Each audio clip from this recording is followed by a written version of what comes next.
اسرائیل سرحد پر کشیدگی برقرار ہے۔ حیات التحریر الشام کے سربراہ ابو محمد الجولانی کا کہنا ہے کہ شام اسرائیل پر حملوں کے لیے لانچ پیڈ کے طور پر استعمال نہیں ہوگا۔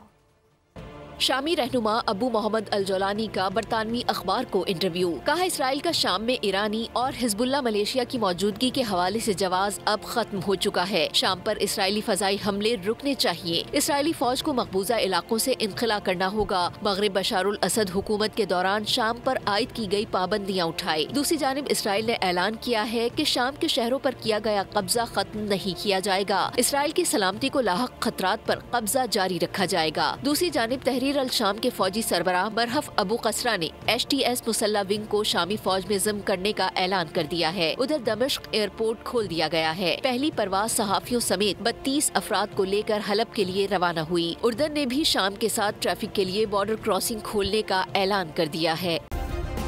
سبسکرائب کریں اور بیل دبائیں تاکہ کوئی خبر رہ نہ جائے۔